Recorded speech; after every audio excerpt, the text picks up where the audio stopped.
सद्गुरु हमें उस दिन के बारे में बता रहे हैं जब हमारे सभी काम मशीनों द्वारा होंगे और हमारे पास काफी खाली समय होगा।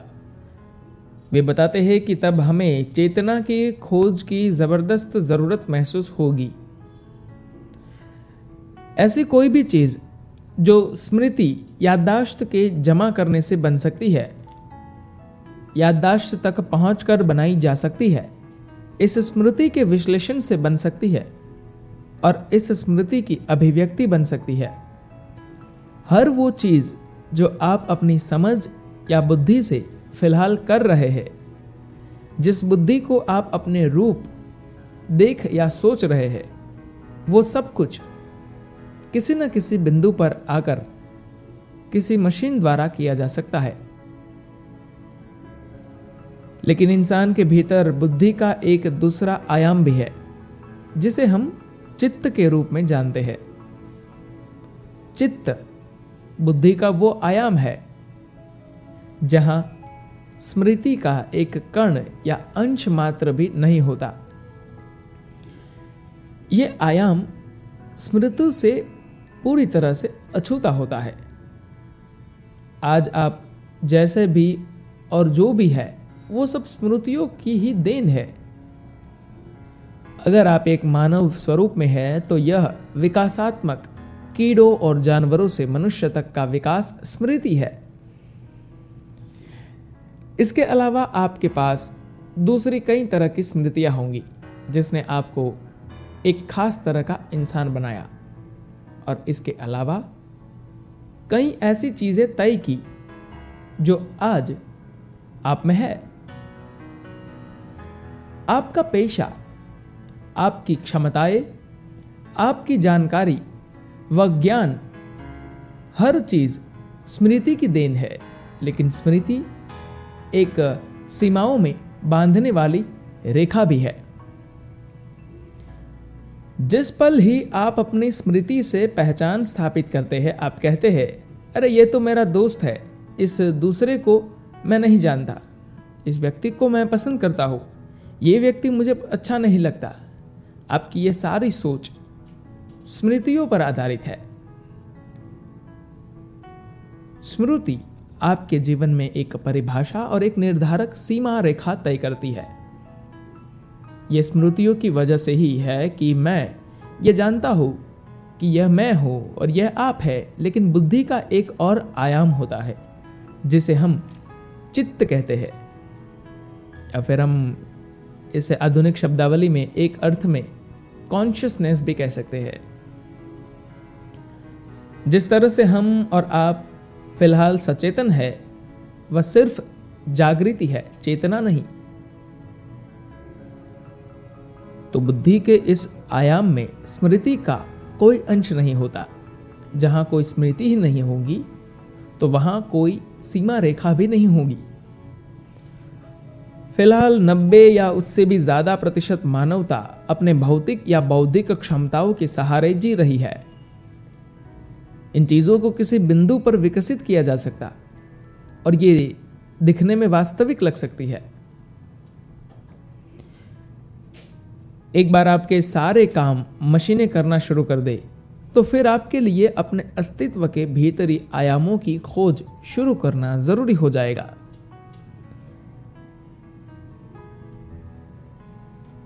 हो सकता है कि आज से 500 साल पहले अगर आप अपने इलाके या शहर के बड़े आदमी बनना चाहते हो तो आपको बलिष्ठ होना होता या फिर एक मजबूत बाहुबली होना होता। लेकिन अगर आज आपके पास मजबूत भुजाएं होंगी तो हम आपको सेवक या चाकर का काम ही देंगे। आज लोग आपके बल को उस तरह नहीं पहचानते।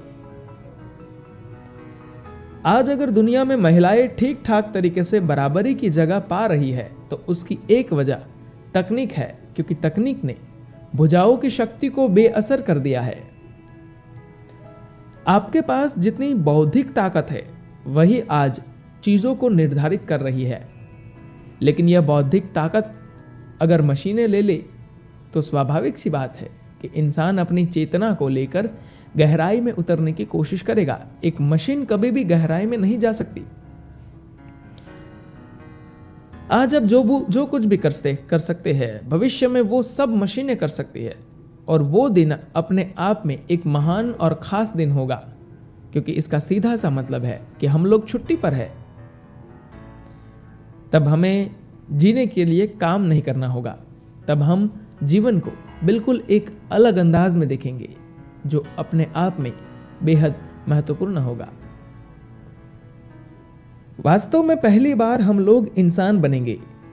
हमें यह समझना बहुत जरूरी है कि हम इंसान क्यों कहलाते हैं। इसका मतलब है कि हम इस धरती के एकमात्र ऐसे प्राणी हैं जो यह जानता है कि हमें कैसा होना चाहिए। बिना एक सामाजिक परिवेश के आप में से कई लोग ये नहीं जान पाएंगे कि कैसे जिया जाए या जीवन यापन किया जाए। एक बग या कीड़ा भी आपसे बेहतर तरीके से यह जानता है कि कैसे जिया जाए, क्योंकि वह पूरी तरह से जीवन जीने को लेकर केंद्रित होता है। लेकिन वह कीड़ा यह नहीं जानता कि कैसे सचेतन हुआ जाए। बेशक आप एक कीड़े या बग का निर्माण कर सकते हैं। यह बेहद रोचक है कि आज की कंप्यूटर तकनीक के दौर में हम लोग इस तरह के शब्दों का इस्तेमाल कर रहे हैं। वह एक बग है, यह एक वायरस है। निश्चित तौर पर इसके खतरे भी है, और ये खतरे वैसे ही है जो आज मशीनों के चलते दूसरी जगह बने हुए हैं। उदाहरण के लिए आज युद्ध की अपेक्षा ऑटोमोबाइल के चलते हर साल लोगों की मौत कहीं ज्यादा हो रही है, लेकिन हमने इस खतरे को सुविधा के साथ आने वाले खतरे की तरह स्वीकार कर लिया है। इसके चलते हम लोग पहले की तुलना में कहीं ज्यादा तेजी से सफर कर सकते हैं। इसीलिए कुछ लोग तो मरेंगे ही। हम लोग अब इन शर्तों को स्वीकार कर चुके हैं। तो इसी तरह से हो सकता है कि हम लोग सूक्ष्म या नैनो सैनिक रखें। वो सैनिक इंसान नहीं होंगे जो जाकर युद्ध करेंगे। हम यहां बैठकर इन्हें दूसरे लोगों के ऊपर छोड़ देंगे। हालांकि तब चीजें भयंकर होगी, लेकिन अभी भी चीजें भयानक ही है। आप यहां बैठकर बस एक बटन दबाकर कहीं भी एक पूरा शहर तहस नहस कर सकते हैं।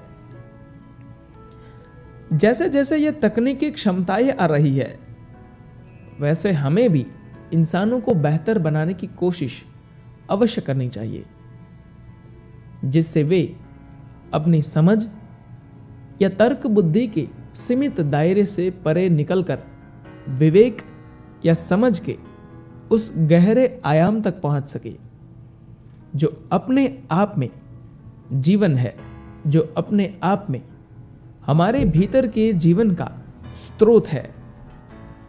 अगर किसी चीज के होने की जरूरत है तो इसके लिए एक खास मात्रा में मानव ऊर्जा, समय और साधनों को इस ओर लगाना होगा।